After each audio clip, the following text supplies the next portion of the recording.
All right, there we go. Hey, it's main here, right? I'm ready to show you guys a new check trick, right?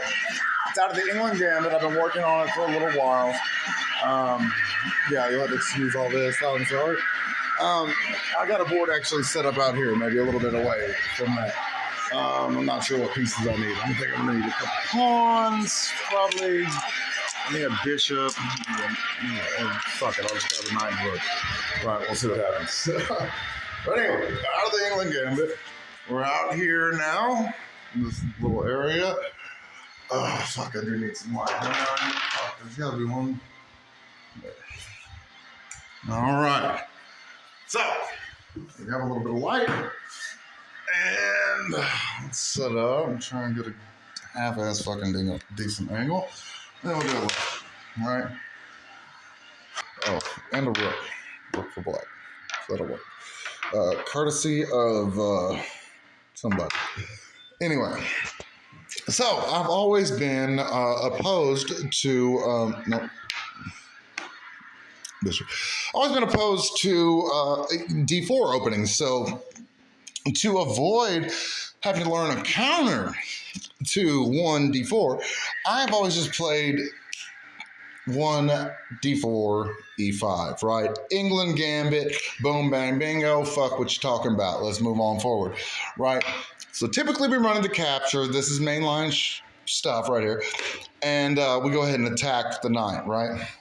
And from here, most commonly, occasionally someone will develop the other knight, but usually you run into this development right here. And from then you run into what Levi Rosman describes as you surprise your opponent with Queen E2, Queen E7. And from there, typically we run into this response, sometimes not, sometimes we do, right? And from there, we give this here check, right? First of all, the computer's not a huge fan of all this jazz. It likes this move here, bishop back, blocking, counterattacking. It, however, does not like my proposition of saying, I want that pawn, right? Bobby Fischer liked taking this pawn. A lot of other people have been scared of taking it. I say, no more. Liberate yourself, right?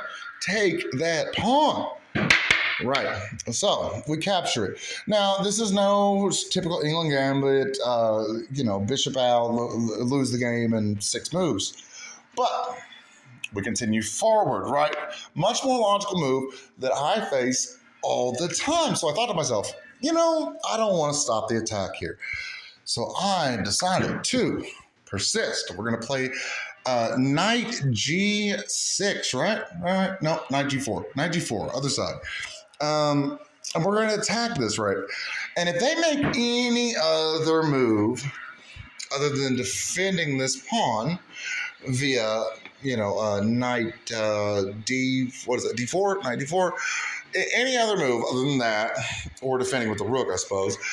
But any logical, normal move that you would see outside of this particular position that they would be used to and familiar, you can take here. You're winning the queen immediately by force. They have no other option but to take with the queen.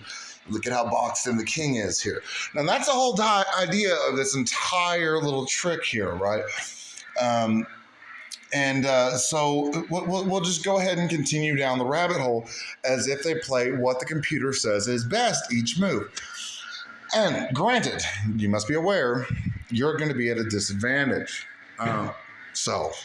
But humanly speaking, it's easier to play, in my opinion. Now, we face this move here, much more common. Everyone plays this right here. They defend that, right? We say no. Screw your knight. Screw that. I'm bringing my bishop out. I want win game now. Me now, win game now. Right? Okay. Now, at this point, they can either move this or they can attack here. Either way, your threats are now depleted. Okay? Save for a matter of moments, right? So we hit this. Now, we've got a combination of a couple moves here. The most common one I faced, about 1,000 rating to about 12 to 1,300. I most commonly ran into knight D to G 5 right there, right? Most commonly. Now, this is absolutely perfect. Now, look at this. This is super common at those ratings and lower. Now, if you're playing against someone who doesn't know what they're doing, they might not have the competency to screw up this bad.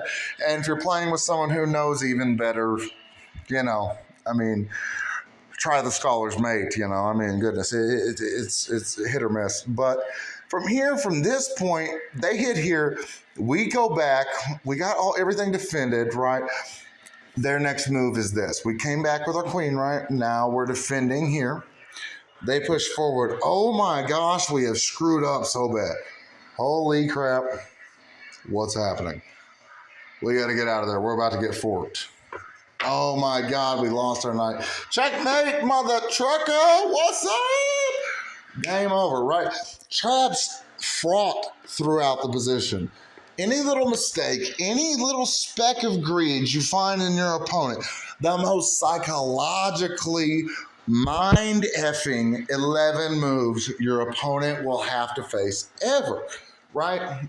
And so anyway, the most, if you're playing this in bullet or blitz, your opponent is going to have to spend, I mean, 10, 5, 10, depending on your caliber of your opponent, they're going to have to spend at least some period of time trying to adapt to these moves that they're just not prepared for, right?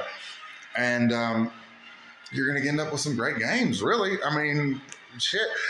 I run it, I'd win probably at least 70% of games, and I am way too high rated to be playing something like this in just traditional chess. And I will play this in rapid games and over-the-board tournaments against players well higher than me. Now, this is my bag. This is my trick. This is me, right? So if I'm sharing this with you, give it a try.